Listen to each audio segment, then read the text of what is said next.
Bom, tô vendo que o pessoal está entrando aqui. É, Como a gente já está no horário, vamos iniciar a reunião, tudo bem?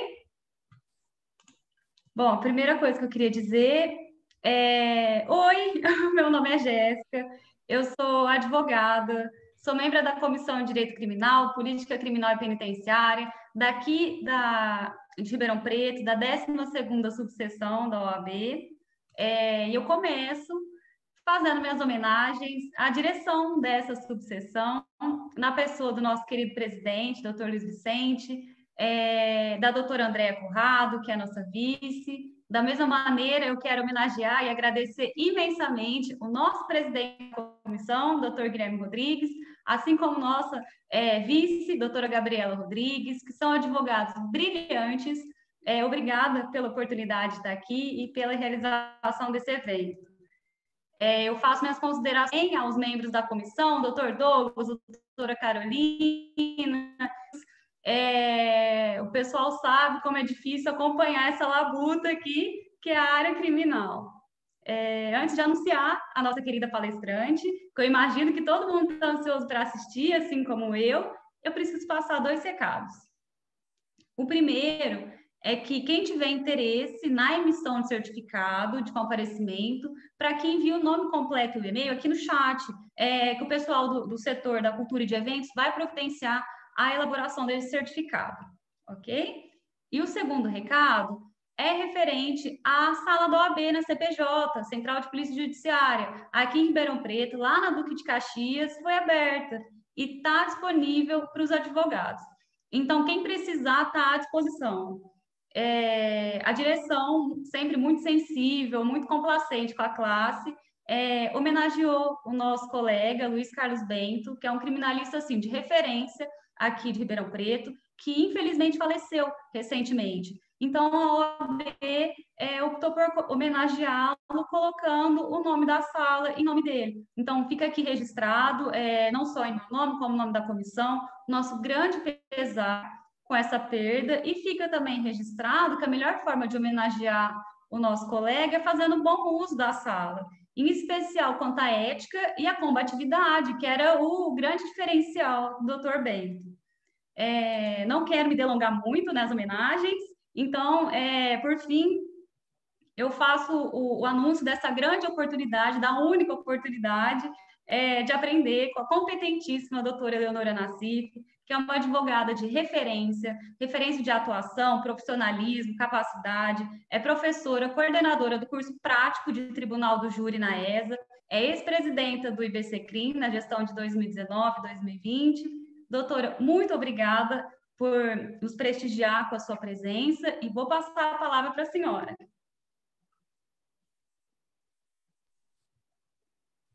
Obrigada, Jéssica. Vou cronometrar aqui meu tempo para eu não extrapolar, porque a advogada de júri fala muito. Bom, inicialmente eu quero cumprimentar a doutora Jéssica Carolina Nozé, advogada criminalista, que é a nossa anfitriã, e é uma honra estar aqui. Eu quero te agradecer muito pelo convite que você me fez pessoalmente. Então, direciono a você inicialmente o meu agradecimento. É uma alegria estar aqui nesse evento da OAB, da subseção de Ribeirão Preto. Agradeço à Comissão de Política Criminal e Penitenciária da OAB de Ribeirão Preto, na pessoa do presidente Guilherme Rodrigues da Silva e da vice-presidenta Gabriela Helena Pereira Rodrigues. Quero também agradecer a Bruna, que cuida aqui da parte tecnológica, porque sem ela a gente não conseguiria promover esse encontro aqui. Esses bastidores aí são bem delicados e, portanto, eu quero aqui saudar e agradecer o trabalho da Bruna para que a gente consiga se encontrar. Bom, o nosso tema, novas tecnologias e Tribunal do Júri. Eu agradeço muito pela oportunidade de falar sobre esse tema, Jéssica, porque é um tema muito atual, muito interessante. Eu sinto que o Tribunal do Júri, por si só, já é uma matéria interessante, né? Porque o povo no poder, e aquela questão ligada à oratória, ou seja, a gente sabe que o julgador está realmente nos escutando, ao contrário de alguns julgamentos que a gente percebe que o julgador, a julgadora não leram direito as nossas memoriais, as nossas razões de apelação, as nossas alegações finais. Lá no júri, a gente não corre muito esse risco, porque eles estão olhando para a gente. Se eles dormirem, está nulo o julgamento. Tem que ser redesignada a data para marcar um outro julgamento. Ou seja, eles estão escutando, estão atentos ao que nós estamos argumentando. Então, o júri ele desperta essas paixões, né? Ou não, amor e ódio, porque tem aquelas pessoas que não acreditam que o Tribunal do Júri possa fazer justiça, são contrárias ao Tribunal do Júri, como ele é posto na nossa Carta da República, para os crimes contra a vida, na sua forma tentada ou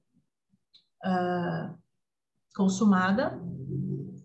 E, por outro lado, existem aquelas pessoas como eu que acreditam no Tribunal do Júri, que enxergam no Tribunal do Júri de fato, o que o legislador constitucional imaginou para que o povo no poder, no sentido de que o júri é uma instituição democrática, é uma instituição que está inserida lá no artigo 5º, inciso 38 da Carta da República, e que, portanto, é um direito fundamental do acusado, da acusada. Né? Pois bem, então, esse é um tema muito interessante, que eu gosto muito de falar e gosto muito de atuar no Tribunal do Júri. Eu atuo muito no Tribunal do Júri.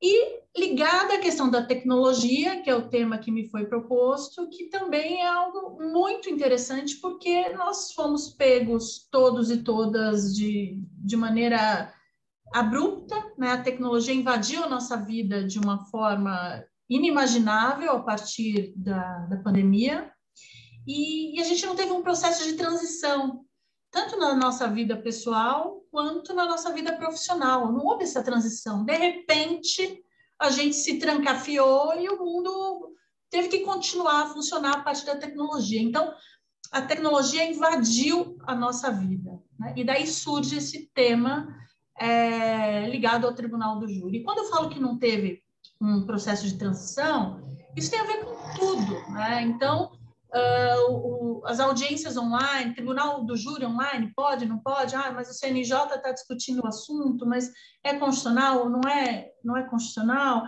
E a plenitude de defesa, o réu fica prejudicado? Mas o réu preso vai ficar aguardando até a pandemia acabar? Como é que vai ser isso tudo? Né?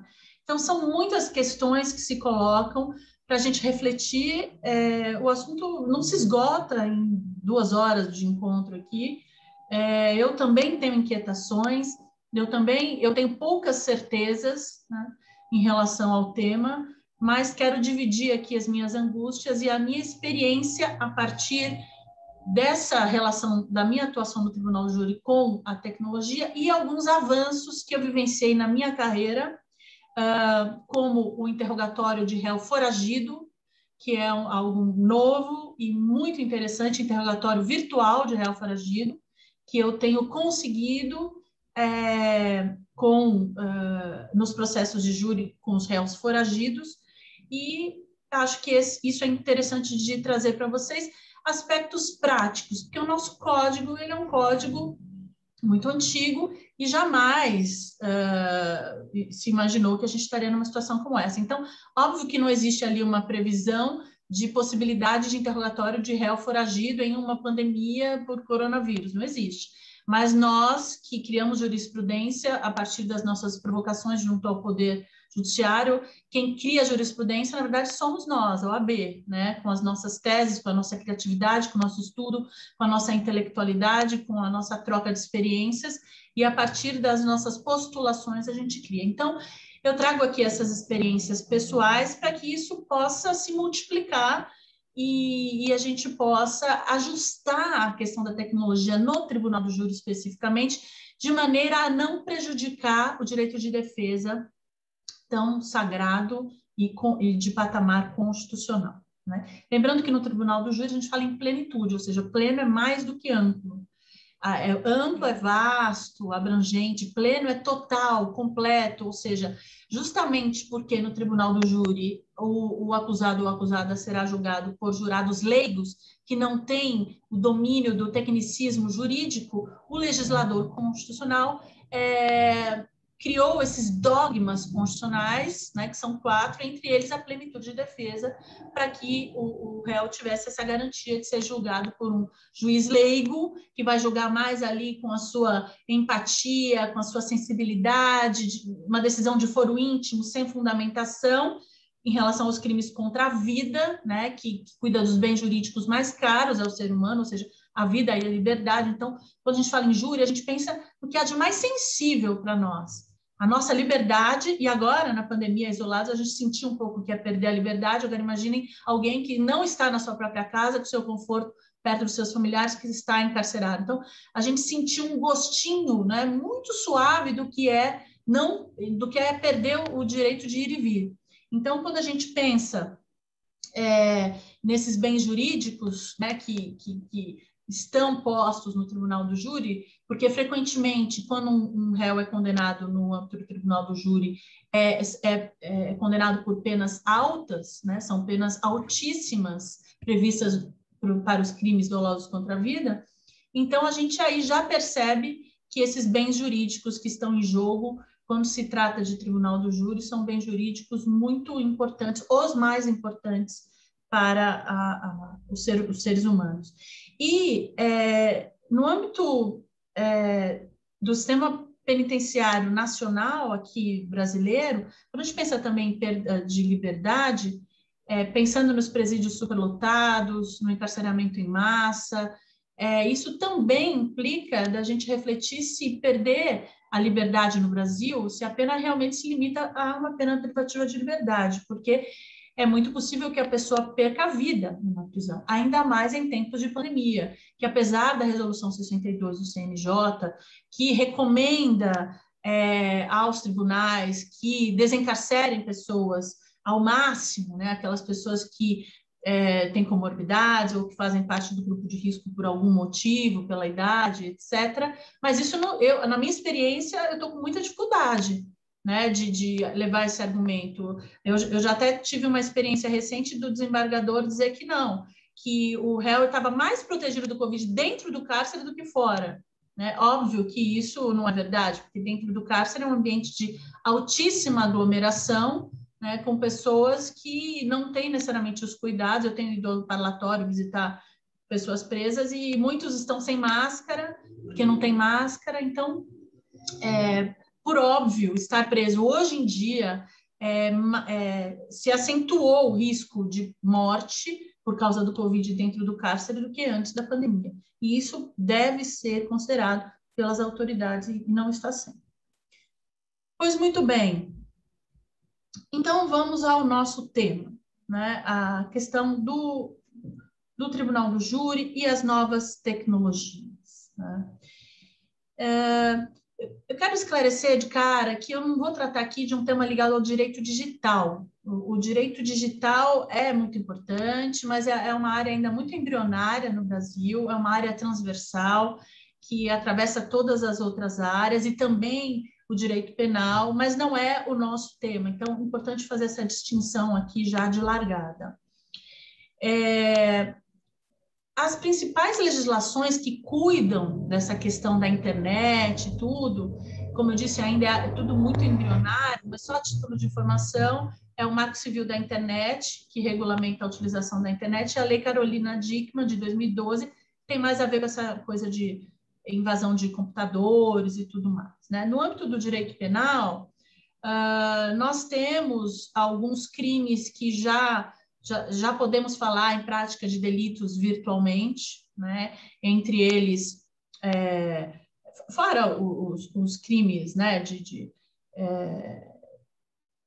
que a gente está acostumado, mas existem, por exemplo, os crimes contra a honra de forma digital, ou seja, a internet não é uma terra de ninguém, né? É possível criminalizar pessoas que praticam condutas através da internet, né? Mas eu não vou aqui me estender muito em relação a isso, porque acho que o que interessa é a gente entender como que isso tudo, apesar de ainda ser tudo muito embrionário, e a gente agora parou realmente para pensar nos impactos dos crimes praticados pela internet e como a tecnologia ela foi importada para os nossos processos através das audiências online e precatórias e etc., como que a gente vai poder, na prática, incorporar isso em harmonia com o direito de defesa, né? Eu vou falar um pouco da minha experiência em São Paulo, capital, mas quero saber como que está em Ribeirão, e se tiver alguém nos assistindo de outros estados também,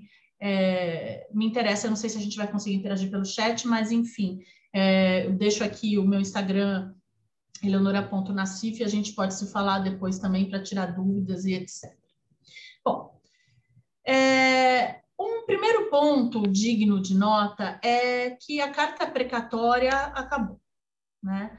Então, quando a gente pensa em carta precatória, não há mais sentido de expedir uma carta precatória para a pessoa ser ouvida em outra comarca e daí devolve a carta precatória para um juiz que não vai ser o juiz do caso. Então, agora, com essa coisa da audiência online, não existe mais carta precatória, isso acabou.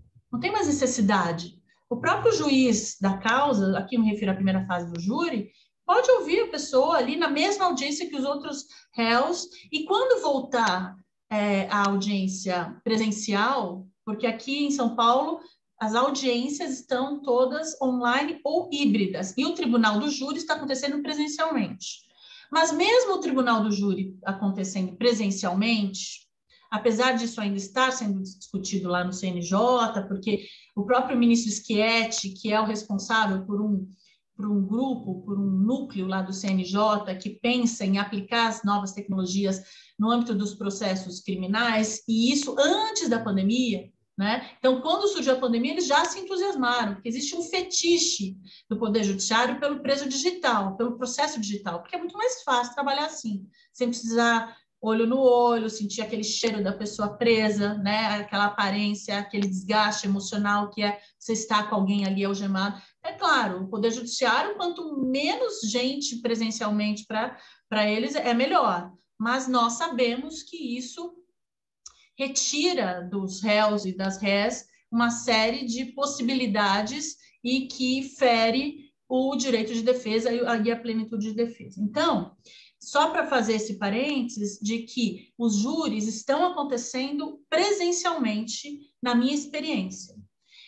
Embora essa discussão ainda precise de atenção, né? Existe uma campanha até da Abracrim contra o júri online, dizendo que júri só presencial, ou seja, a gente tem que engrossar esse coro contra o júri digital. E daqui a pouco eu vou elencar alguns argumentos pelos quais eu sou contra o júri digital. Pois bem, mas as audiências estão acontecendo digitalmente ou em formato híbrido e a carta precatória acabou, não existe mais necessidade da carta precatória, né?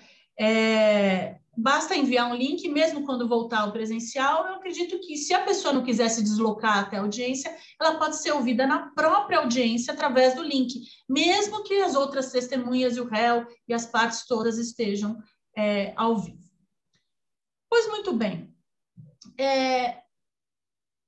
eu quero destacar que quando a gente pensa no plenário do júri, né, essa ideia do processo eletrônico, né, que chegou aqui na área criminal com muito atraso em relação à área civil. Então, aos poucos, nós temos os júris, os processos já estão sendo digitalizados, embora alguns processos mais antigos ainda sejam em papel. Pessoalmente, aqui eu quero dar um depoimento que eu ainda uso papel. Eu imprimo tudo, grifo tudo, marco todas as páginas e garanto, colegas, no dia do júri, quem tem processo digital só lá no computador ou no tablet, vem para mim e pede, Eleonora, me dá aí aquele laudo rapidinho que está na página tal, porque é muito mais fácil de encontrar, você já marcou e tal. Então, ok, o processo foi digitalizado, isso dá certa celeridade em alguns aspectos, mas eu levo o meu processo por mais volumes, eu levo minha malinha de aeromoça, tudo, porque isso dá uma grande segurança na hora do plenário. Eu já estive em plenários que a tomada era muito longe e ninguém tinha extensão para carregar, ou seja, não é momento de passar nervoso na hora do júri. Então, leve tudo em papel, sempre. Pois bem, e é inevitável, vocês vão lembrar de mim, porque colegas vão pedir emprestados autos, impressos, você vai, bem que a Eleonora falou que realmente é assim que funciona. Pois bem, então, está tudo ali, até porque, na hora dos debates, 1h30 é pouquíssimo tempo para um réu, né? Voa. Muita gente tem medo de fazer júri porque acha que é muito tempo, eu não vou ter o que falar, eu vou esquecer, eu fico nervoso, eu tenho pânico de falar em público. Bobagem.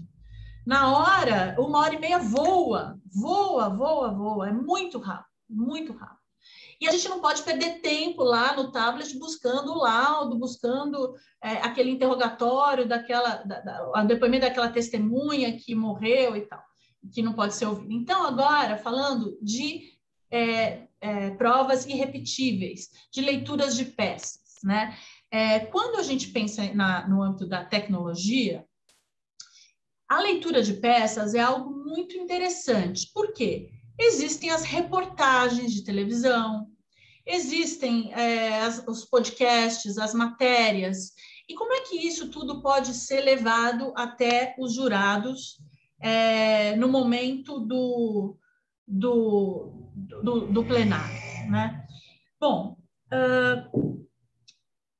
o artigo 473, parágrafo 3º do Código de Processo Penal, traz a possibilidade da leitura de peça, que foi muito restringida depois da Lei 11.689 de 2008, que é aquela lei que alterou completamente o rito do Tribunal do Júri, que praticamente é um novo rito, mudou muita coisa, praticamente tudo relacionado ao Tribunal do Júri.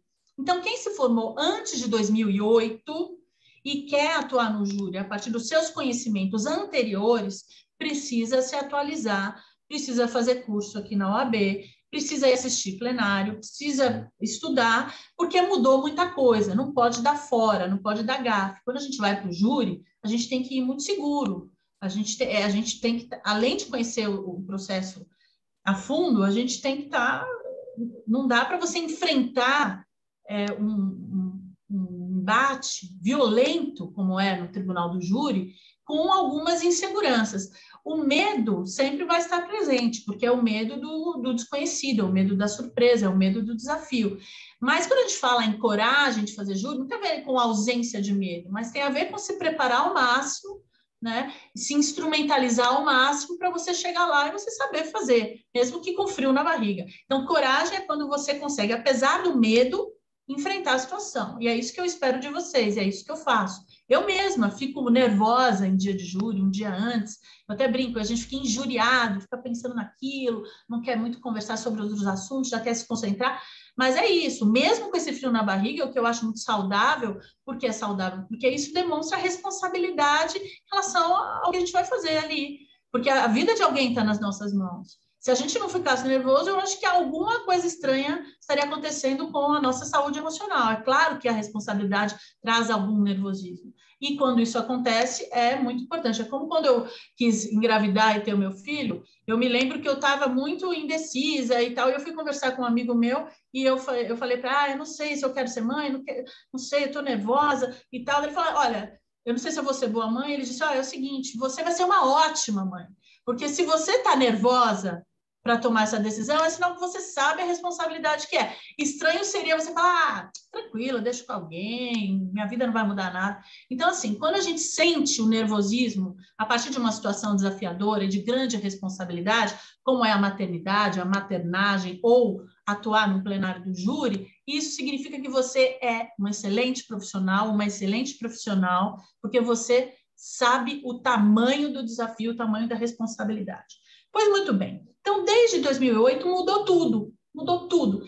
E, principalmente, um dos aspectos importantíssimos que mudou foi a questão da leitura de peças. Por quê? Diz lá o 473, o caput, eu não vou ler, o parágrafo 3º diz o seguinte, que as partes e os jurados poderão requerer acariações, já vou falar de acariação também online, reconhecimento de pessoas e coisas, esclarecimento dos peritos, bem como isso aqui nos interessa, colegas, a leitura de peças que se refiram exclusivamente às provas colhidas por carta precatória e às provas cautelares antecipadas e não repetíveis. Vejam só, né? O que é a leitura de peças? O que é a leitura de peças? A leitura de peças, ela é um momento no tribunal do júri, né? Que as partes fazem um requerimento para o juiz para que algumas peças sejam lidas, que sejam mostradas reportagens de televisão. Então, precisa ter uma tela no plenário, né, um telão, e quando as comarcas já foram digitalizados os processos, isso já é normal. Então, todos os jurados recebem ali um laptop e tem um telão que os advogados, quando querem indicar alguma página, pedem para o escrivão do júri e ele coloca a página lá no telão. Pois bem, mas quais são as peças que antigamente podia ler muita coisa? Eu já fiz júri de 5 dias, sendo que mais de um dia foi só de leitura de peças. Era algo super cansativo, ficava ali lendo, com aquele tom de voz que dava sono, e muito cansativo, ficava lendo tudo, todos os depoimentos, todos os laudos, era um inferno, um inferno. Mas para a defesa é boa a leitura de peças, é isso que é importante a gente destacar aqui. Por quê? Porque júri rápido é réu condenado. Quanto mais lento o júri, o réu já chega condenado, já chega muitas vezes preso, algemado, né, com um aspecto ruim, e a mídia contra muitas vezes. Então, quando o júri é mais lento, os jurados, aos poucos, vão percebendo, vão simpatizando mais com a defesa, vão observando a humanidade do réu. Então, a leitura de peças, ela faz parte da plenitude de defesa, ela é estratégica. Então, na minha opinião, nós devemos sempre tentar postular a leitura de algumas peças que não forem, né, que sejam, que entrem nesse rol aqui do parágrafo 3º, né? Então, o que acontece? Antes podia ler peça à vontade, era só indicar as páginas. Depois de 2008, a leitura de peças só pode para as provas colhidas por carta precatória, cautelares antecipadas e não repetidas, né? Pois bem, a carta precatória aqui também ressalto mais uma vez, a gente pode arrolar uma testemunha atualmente que seja ouvida ao vivo pelo link, coloca lá no hall. Não precisa mais colocar na leitura de peças, ler o depoimento escrito que aquela pessoa deu para uma outra comarca, para um outro juiz. Não, essa pessoa da carta precatória pode agora ser inserida no hall. É só fornecer o e-mail da testemunha. Pois bem, não repetíveis. Então, se uma testemunha morreu, pode ler a leitura de peças, aquele depoimento. E agora, o mais interessante, as reportagens de televisão, entrevistas sobre o caso de grande repercussão midiática, tudo isso entra na leitura de peças e é mostrado ali no telão. Agora, a dica. Vejam. Isso faz parte da leitura de peças, não é uma leitura, né? É uma exibição, mas faz parte da leitura de peças. Pois muito bem, o juiz que não quer o júri longo, que quer não está nem aí para o réu, vai tentar enganar os advogados. Por quê? Ele vai dizer que olha, deixa esses doutora, vamos fazer o seguinte, na hora dos debates, a senhora usa o seu tempo para mostrar essas reportagens, que tal? Né? E o advogado e a advogada inexperiente, que não tem nada de errado com a inexperiência, estranho seria alguém recém-formado ser super experiente, a gente vai adquirindo a experiência com o tempo, né? Então, fica aqui a orientação. Não aceitem essa dica do juiz, porque o juiz está tentando enganar você. O juiz quer que você use o seu precioso tempo dos debates para fazer algo que poderia ser apresentado em um outro tempo, antes do interrogatório, inclusive, do réu. Então, não caia nessa armadilha, nessa cilada de deixar para apresentar as entrevistas e as matérias televisivas, as reportagens ligadas ao caso, que interesse para a defesa na hora dos debates, porque isso deve ser feito no momento da leitura de peças, tá? E, importante, a leitura de peças ela tem que ser feita antes do interrogatório, porque o interrogatório é o último ato, né, antes dos debates. Por quê? Isso também foi uma alteração trazida pela lei de 2008, porque antes o réu ele era interrogado em primeiro lugar. E isso é péssimo para a defesa, porque o réu, quando ele é interrogado em primeiro lugar, ele depois do interrogatório, que as testemunhas todas são ouvidas. E daí, então, vão surgir informações e subsídios que ele não vai poder rebater. Porque quem conhece realmente os fatos é o réu ou a ré. Nós estudamos, mas quem estava lá, quem deu a facada para não morrer, quem se sentiu intimidado na situação, quem agiu por violenta emoção, é o réu, ele que conhece, né, o ambiente e tudo mais. Então, se vem uma testemunha e fala uma bobagem, mente e etc., o réu precisa rebater, ele precisa, a autodefesa é sagrada. Então, além das testemunhas todas serem ouvidas antes do réu, também a leitura de peças deve ser realizada antes do interrogatório. Não caiam também nessa cilada de deixar o juiz fazer a leitura de peças depois do interrogatório, né? Pois muito bem. E agora, algo muito importante que eu quero trazer para vocês, que é essa novidade ligada ao interrogatório de réu foragido, de réu homiciado, online. Eu aprendi com o meu colega de escritório, meu pai, meu professor, com quem eu me dou muito bem pessoalmente, profissionalmente, porque nem sempre quando a gente trabalha com algum familiar funciona bem, né? No meu caso, eu tive sorte, eu sou muito respeitada, apesar das nossas divergências, inclusive de postura profissional e por exemplo, em relação à tese da legítima defesa da honra, eu tenho uma opinião, o doutor Mauro Nassif tem outra. Nós divergimos, mas ainda assim trabalhamos em harmonia. Posso até falar um pouco sobre isso, se der tempo ainda aqui hoje, né? Que foi considerada inconstitucional pelo Supremo e cabe aqui a gente falar um pouco sobre essa tese machista enfim, ultrapassada. Mas vamos lá. Então, o que acontece? Eu aprendi com o Dr. Mauro Otávio Nassif, com quem eu trabalho, e que é um advogado formado em 1969, que tem muita experiência, que nunca a defesa deve apresentar o réu à prisão. Se for decretada a prisão do réu, a justiça tem que ir atrás do réu e capturar o réu. Você não vai levar o réu, dar a mão para o réu, ajudar o réu a fazer a mala, pegar a escova de dente e levar o réu para enfiá-lo numa verdadeira câmara de gás. Não se faz isso. É natural do ser humano não querer ir preso. É o Estado que tem que pegar o réu e levá-lo para a prisão. Às vezes, nós nos enganamos achando que vamos ficar bem com o juiz, se colaborarmos, que é mais ético, levar, marcar um horário. Errado.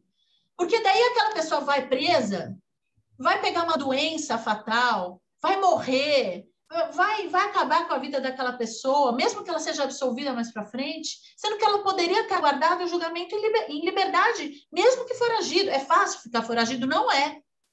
Eu tenho um cliente que está foragido há 5 anos. 5 anos. E a audiência nem é marcada, é toda hora redesignada, e não por culpa da defesa. né? E esse homem, ele não pode nem tomar vacina contra o Covid-19, ele está desesperado, porque se ele for tomar a vacina, ele é preso. Então, não é fácil viver foragido, não é fácil arrumar trabalho, bico, foragido, mas é melhor do que estar preso. Pelo menos eu, se fosse ré e tivesse um mandado de prisão contra mim decretado, eu não iria querer ir presa, eu iria querer ser julgada, tentar a minha liberdade a todo custo, mas, acima de tudo, poder não estar presa. Estar presa é um verdadeiro inferno. Quem já esteve numa penitenciária sabe, né? Pois bem, então, qual que é a grande novidade, né? Antes de 2008, isso também é importante ressaltar, o réu foragido, ele não podia ser julgado pelo plenário do Tribunal do Júri, era proibido o julgamento à revelia. Depois da Lei 11.689, passou a ser permitido o julgamento à revelia, mesmo de réu solto, ou seja, o réu foragido ou o réu solto que não quer ir até o plenário no dia, ele pode não ir. E o julgamento ocorre à revelia, ou seja, sem a presença do réu ou da ré. Eu já fiz julgamentos antes da pandemia com réu solto que não quis ir. Claro, eu acho sempre melhor a pessoa ir ao plenário, isso faz parte da plenitude de defesa, no sentido de que aquilo completa a defesa. O réu está ali, ele quer ser ouvido, ele quer falar olho no olho, quer se explicar, quer ser interrogado olho no olho dos jurados. Mas, se a pessoa não quiser ir, ela tem esse direito, né? Eu acho que deve ir quando está solto, mas ele tem esse direito. E a lei, desde 2008, permite que o julgamento seja realizado à revelia. Agora, a grande novidade. Então, essa foi uma novidade em 2008, porque até então o processo estava suspenso, eternamente. Porque crime de júri não prescreve, as penas são altíssimas. Agora, em relação ao réu foragido na pandemia, eu tenho conseguido, já em alguns casos, né, através de peticionamento, que a postulação no sentido de que o réu foragido tenha o direito de ser ouvido por videoconferência no dia do júri e no dia da audiência da primeira fase do júri. E isso tem sido deferido. Por quê? Porque a gente agora tem essa mudança de cultura, onde não é assim mais tão estranho alguém ser ouvido através de um link em outra comarca e tudo mais. E os juízes e juízas têm entendido que o réu foragido tem o direito de ser ouvido por videoconferência. Isso é maravilhoso, né? Porque vai de encontro àquela ideia de que a pessoa não precisa ir presa para se autodefender, que o Estado é que precisa pegar aquela pessoa num sistema carcerário superlotado como o nosso, né? E que ela vai poder exercer o direito de defesa, de autodefesa, a plenitude de defesa no âmbito do Tribunal do Júri online. Eu tive um caso do réu, ele ficou 1h30 sendo interrogado, as perguntas não paravam, né? Ele chorou, se emocionou, todo mundo muito interessado em saber a versão dele. Era um caso onde ele era acusado de uma espécie de mandante, enfim. E ele nega.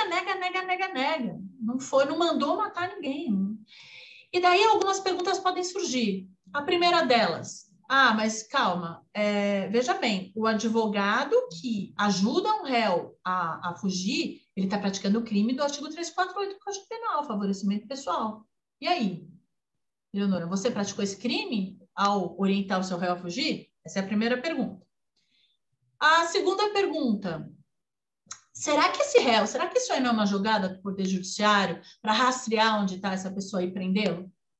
Essas são algumas perguntas que se colocam, né? Bom, em relação à segunda questão de rastreamento ou não, eu confesso para os senhores e para as senhoras que eu não sou expert nesse assunto. Claro, a gente sabe que tem o IP, que até dá para você saber onde está a pessoa, qual circunscrição e tal. Eu me orientei com algumas pessoas, a família dos réus, principalmente, faz uma pesquisa nesse sentido, e nós nunca tivemos problema com esses réus foragidos que foram ouvidos online, com prisão por causa disso.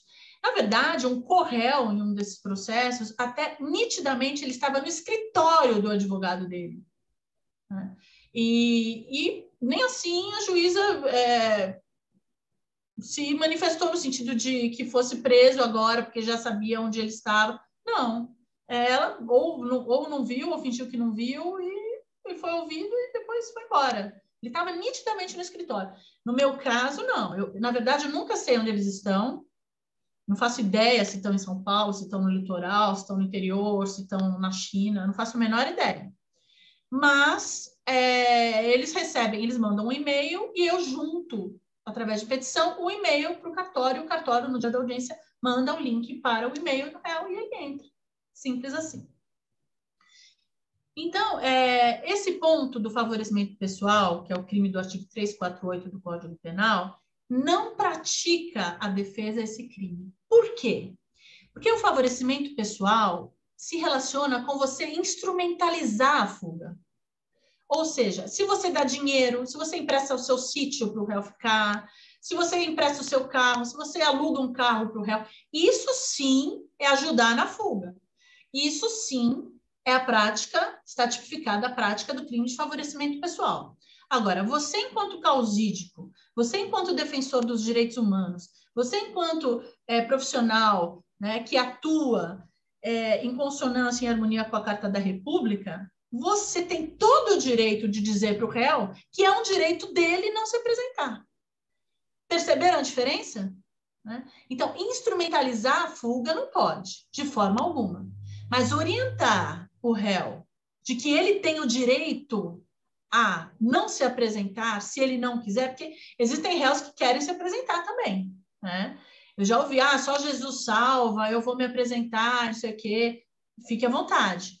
Mas é importante ele saber que ele tem esse direito de ficar foragido até o julgamento final. Ainda mais agora que existe essa possibilidade maravilhosa, essa grande novidade que a gente precisa contar para todo mundo, né? Eu estou até me pedindo já para escrever sobre isso, estou um pouco sem tempo, mas vou escrever. Quanto mais nós multiplicarmos essa informação de que é possível, sim, já há mais de um precedente, o réu ser interrogado, mesmo que homicidiado. Longamente, não é coisa rápida, não, né? Longamente. A juíza pergunta, as partes perguntam, falou bastante, e ninguém vai preso, pelo menos na minha experiência, nesse sentido. Muito bem.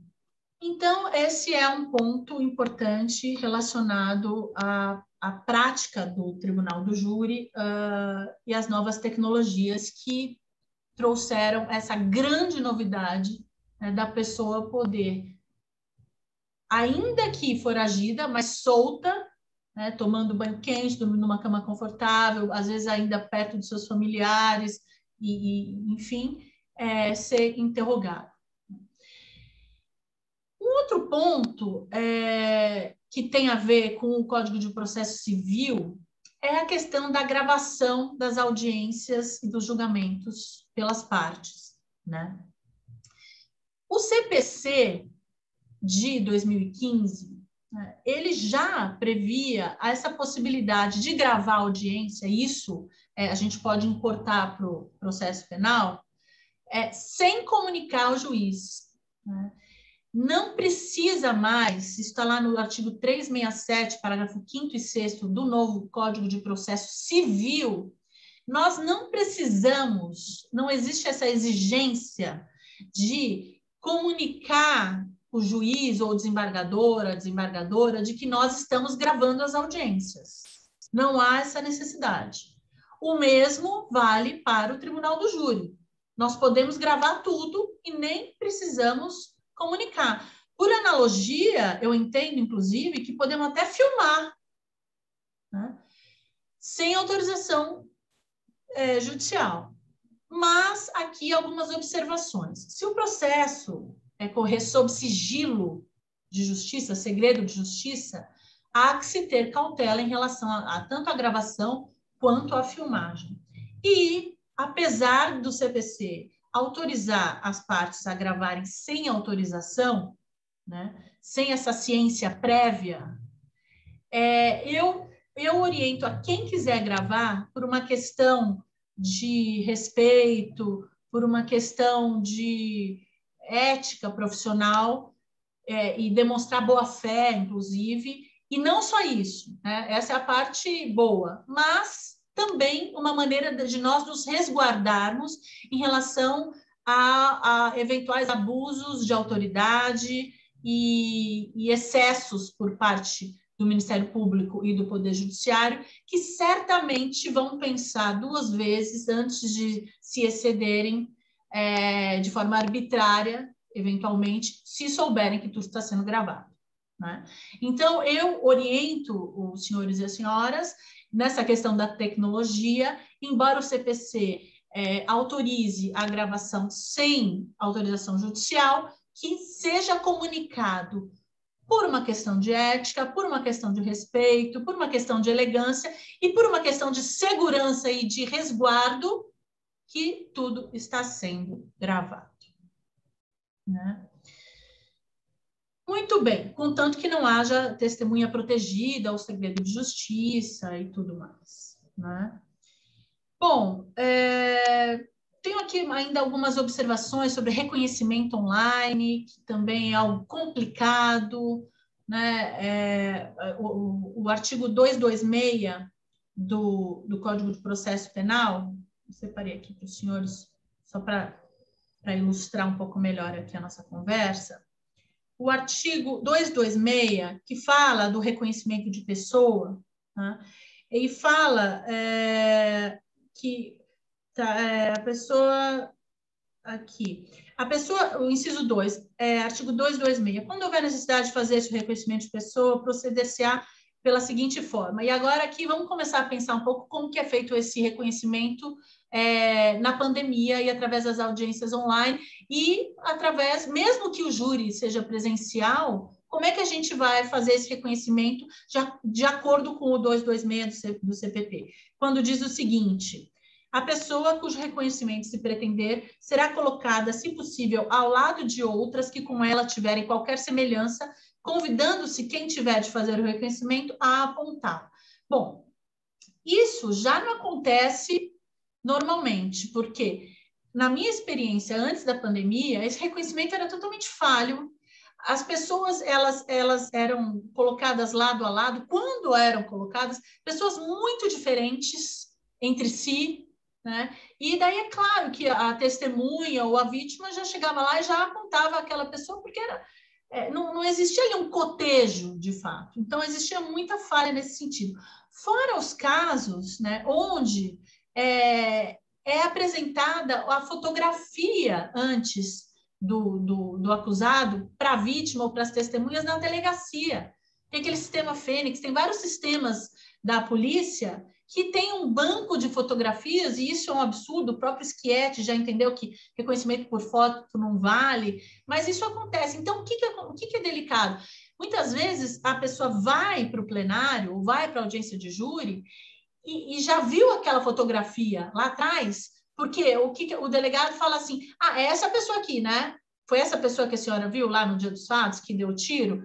Foi. Então tá. Daí a pessoa vai com aquela foto na cabeça, mesmo que não saiba, que não tenha certeza, mesmo que não seja aquela foto, e daí chega lá no dia e aponta a pessoa, mesmo que haja o cotejo, da foto que ela viu.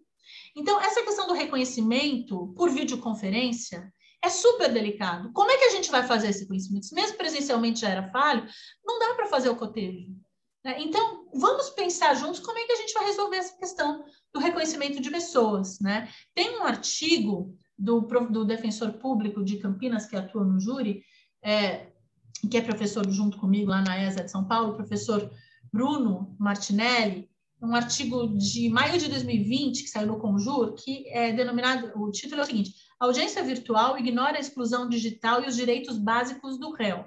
Nesse artigo, muito completo, ele consegue elencar todas essas falhas, né, todas essas situações que a pandemia trouxe para o processo penal e para as audiências criminais e para o plenário do júri, que vão prejudicar o direito de defesa do réu, né? Então, essa questão do reconhecimento é algo muito delicado e que a gente também precisa refletir como que isso vai ser encaminhado enquanto durar a pandemia.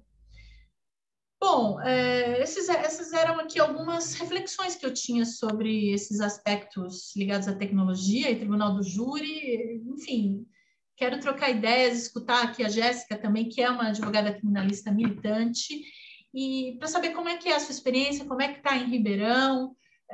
Enfim, quero ouvir, quero trocar ideias e estou super à disposição aqui de vocês e agradeço mais uma vez pela atenção, pela presença, pelo tempo de vocês todos e todas. Muito obrigada.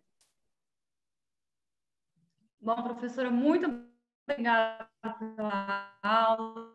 Foi, assim, maravilhoso. Ciência, a prática, para a gente junto criar jurisprudência, criar mais segurança e conforto para a gente conseguir advogar.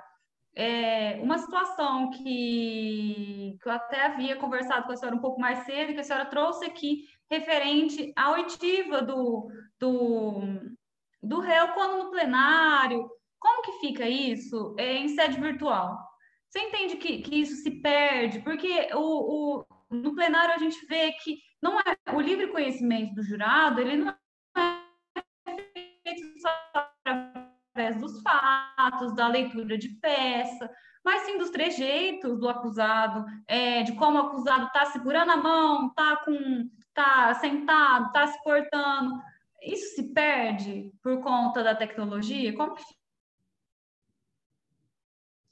Falhou um pouquinho aqui, mas eu escutei. Você está me ouvindo bem? A sua imagem congelou. Só me dá o ok para eu saber se eu respondo aqui, se você está ouvindo. Bruna, vocês estão me ouvindo? A Jéssica congelou para mim.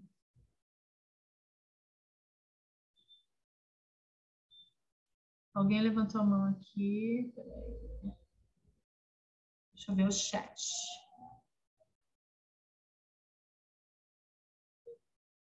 Acho que caiu a Jéssica. Eu vou esperar ela voltar. Vocês estão me ouvindo, mas ela vai voltar aqui. Caiu, pronto, voltou já.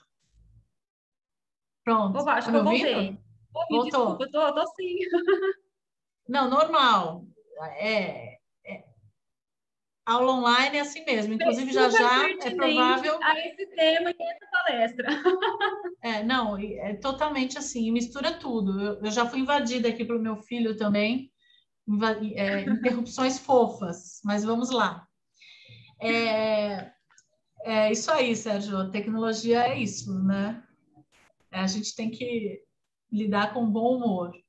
Bom, como eu disse, o CNJ tem essa proposta de júri virtual, né? E nós, enquanto OAB, a gente não pode aceitar isso. Por quê? Né? Você trouxe agora já a sua preocupação, Jéssica.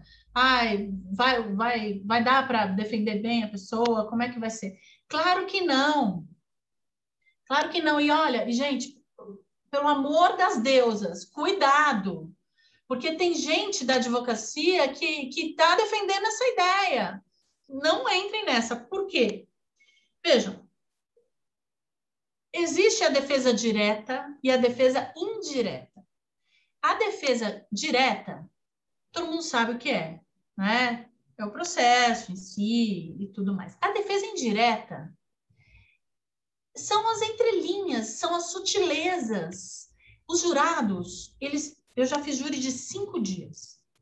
Eles passam 1, 2 dias, eles não têm nada, eles não podem usar o celular, eles não podem conversar, só sobre outros assuntos, mas não sobre o caso. Eles não têm nada para fazer, a não ser observar. Então, os jurados, eles têm que estar ali presencialmente para observar o réu nos intervalos, para ver se tem plateia, se a família está ali presente ou não. Porque se não tiver ninguém, aquela pessoa, ninguém está nem aí para ele. Se tiver ali a irmã, os filhos, a mãe, o pai, a esposa, o esposo, enfim, chorando por ele, né, sentindo a falta dele, preocupar, já começa a olhar, não, essa pessoa é querida, se ela é querida, ela tem alguma qualidade. Então, assim, existem todos esses aspectos. Tem a hora do lanche, que os jurados, a defesa, o Ministério Público vão tomar lanche juntos, vão comer pizza juntos, vão comer bolo juntos, vão tomar cafezinho juntos. Nessa hora você senta com os jurados, conversa sobre outras coisas, sobre cachorro, sobre signos, sobre tudo. Todos os assuntos aparecem, né? E você cria ali uma relação com os jurados. Não pode falar sobre o caso, porque eles são incomunicáveis. Mas a incomunicabilidade dos jurados restringe ao processo. Uma vez, uma jurada falou: ai, Eleonora, posso falar? Eu estou desesperada, eu nunca participei de um júri, é a primeira vez que eu sou jurada, eu não sei o que fazer. Ela já queria entrar no assunto comigo. Eu falei: para tudo, vou chamar a juíza, porque você não pode conversar comigo sobre o caso, eu não posso te orientar em relação a nada. Então, os jurados, eles gostam desse contato humano.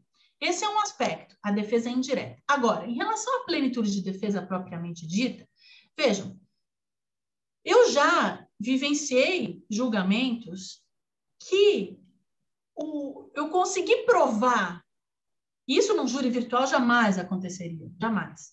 Eu consegui provar que a testemunha disse que viu o réu a tantos metros de distância e não viu o réu, porque eu provei que a testemunha não enxergava bem. E para eu fazer isso, o que acontece? Eu tive que dar uma distância de 30 metros, que eu fui medindo os 30 metros, e eu fui até lá, e eu era uma coisa de estar de óculos ou sem óculos. E daí eu falei para a testemunha: e agora, você está me vendo se eu estou de óculos ou estou sem óculos? E a testemunha não sabia dizer se eu estava sem óculos ou com óculos, e dizia que o réu estava com óculos. Ou seja, a testemunha não enxergava bem a 30 metros, não tinha condições de levar aquela informação com toda a segurança. E foi por causa do plenário físico, presencial, que essa prova pôde ser feita. Outro dia um colega falou assim: não, eu absolvi um réu porque eu consegui provar que a altura dele não era a altura que a vítima, que a vítima que sobreviveu, a vítima superstite, porque era um caso de tentativa, a vítima dizia que foi ele porque a altura era maior do que a vítima, e o meu colega disse: eu consegui provar que o réu era mais baixo, né, do que a vítima dizia que ele era, porque eu estava presencialmente. Isso online nunca. Vai ter uma régua aqui, um medidor para mostrar se o réu, qual é o... Não existe. Então, qual é a proposta do CNJ? Isso também é importante.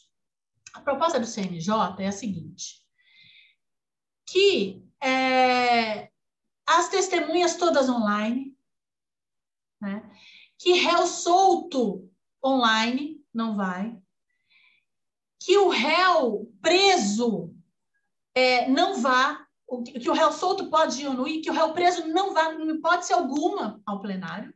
Essa é a proposta do CNJ. E que os jurados vão presencialmente. Muita gente confunde isso, acha que o CNJ quer que os jurados não vão. Não.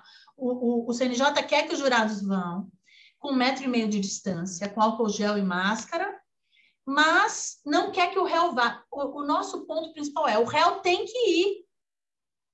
O réu tem que ir. O réu preso ou o réu solto tem que ir. E o réu foragido vai ser ouvido por videoconferência. Por quê? Porque não dá, o réu tem que estar ali presente. Como eu já disse, os jurados ficam observando o réu. Se o réu ele é gentil com os advogados, se o réu é gentil com as pessoas, se o réu é benquisto, se ele não fica ali intimidando os jurados, isso já é ponto para o réu, isso já faz parte da plenitude de defesa. Percebem o que eu quero dizer? Né? Então, é muito importante. Agora, para finalizar, me estendi muito, desculpa, eu me empolgo.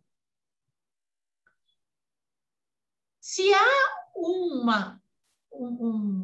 valor, um princípio de patamar constitucional que talvez, quem sabe, excepcionalmente, possa ser sacrificado para que o júri possa ocorrer presencialmente, deve ser o princípio da publicidade. Por quê? Para os jurados poderem comparecer em segurança, seguindo todos os protocolos de segurança, de saúde, eles precisam de um certo distanciamento.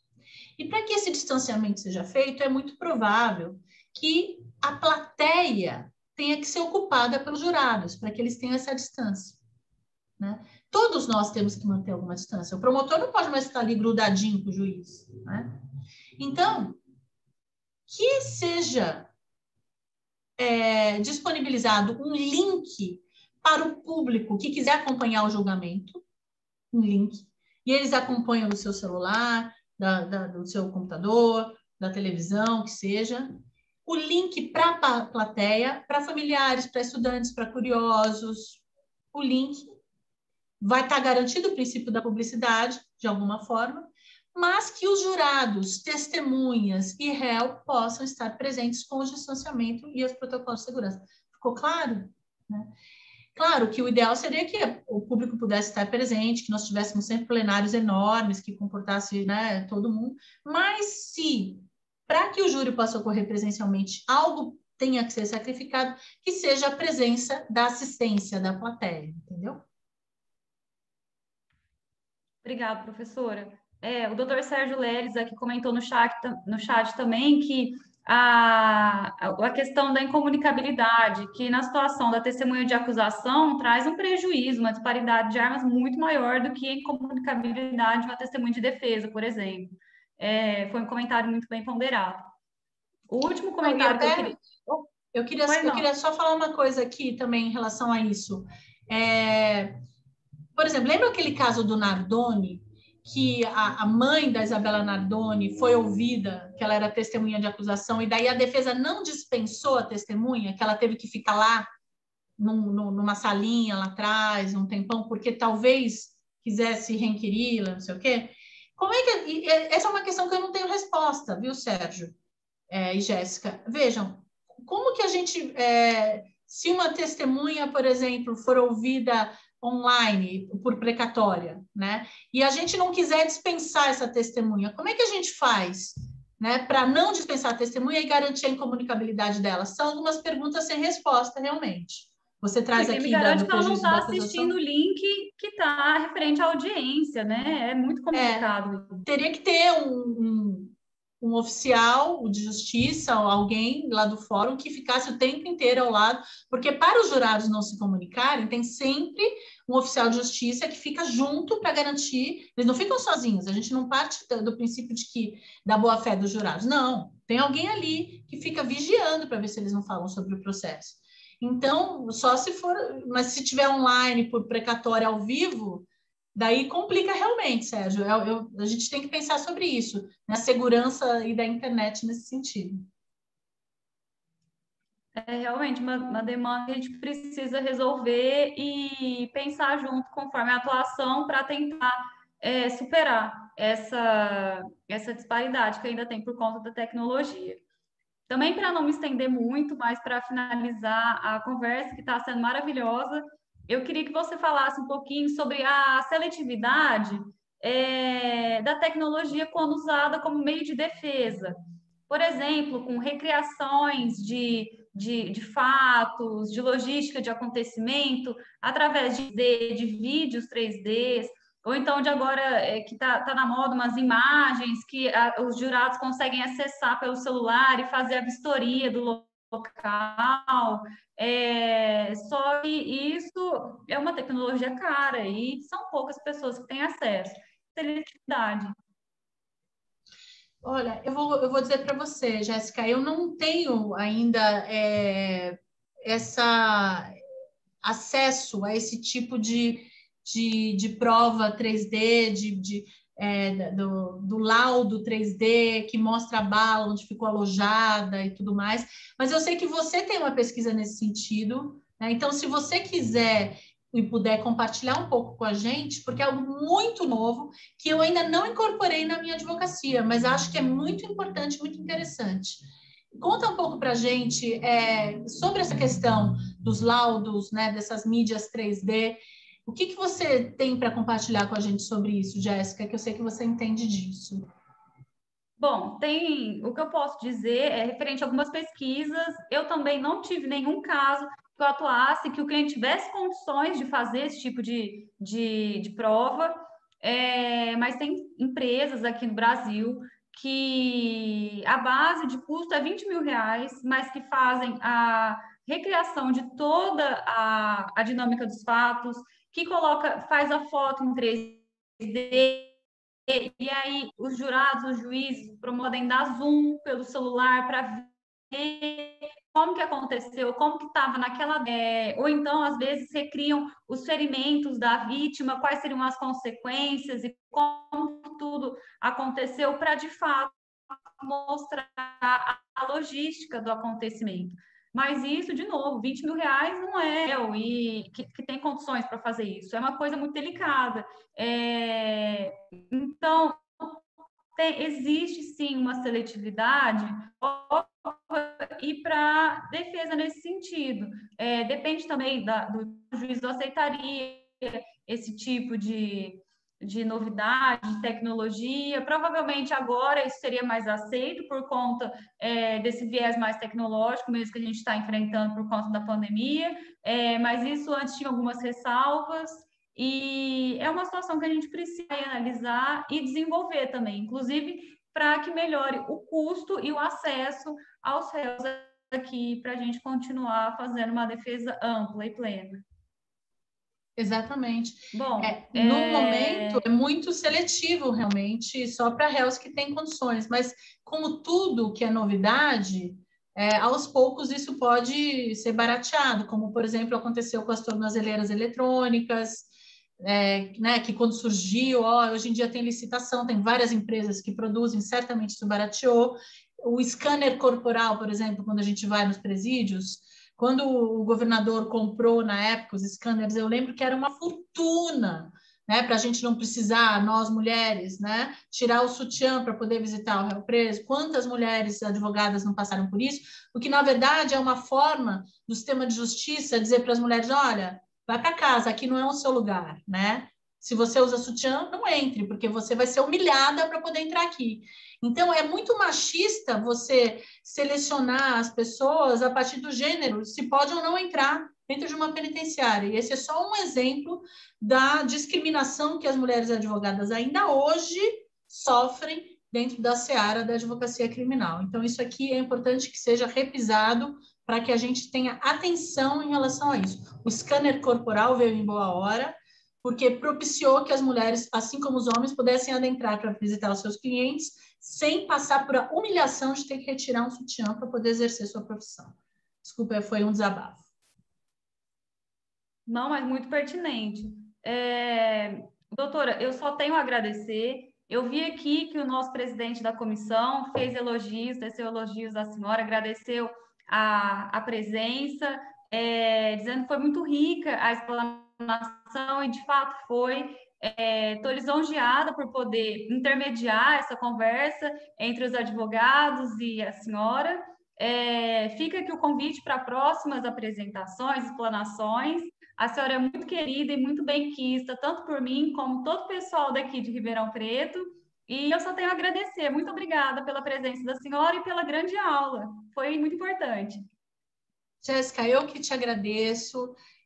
Guilherme, eu no começo hoje também fiz uma saudação especial para você. Novamente aqui quero agradecê-lo, você que preside a Comissão de Política Criminal e Penitenciária da OAB de Ribeirão, como também fiz uma saudação especial à sua vice-presidenta, a doutora Gabriela. E, então, agradeço mais uma vez pelo convite. E, doutora Jéssica, mais uma vez, você foi gentilíssima ao entrar em contato comigo, e hoje nós tivemos uma conversa prévia sobre o Tribunal do Júri, e eu pude perceber a sua vocação e o seu interesse e a sua pesquisa, né? Eu aprendi muito com você na nossa conversa prévia hoje, para a gente ajustar os detalhes do nosso evento. Então, receba aqui o meu agradecimento e a minha admiração pela profissional que você é. Foi uma honra estar aqui com você como anfitriã desse evento. Muito obrigada, Jéssica. Muito obrigada a todos e a todas que nos acompanharam até agora. Foi uma alegria estar aqui com vocês. Bom, pessoal, eu reforço meus votos. Eu agradeço a todos que estavam aqui presentes. Reforço a orientação de que quem precisar de certificado, para que envie o nome aqui no chat e o e-mail também. Se a gente fechar a sala, pode enviar o nome e o e-mail diretamente para a subsede aqui de Ribeirão Preto, que a gente faz o certificado, tá bom? Então é isso. Muito obrigada. Boa noite a todos e até mais. Tchau, tchau. Boa noite. Obrigada.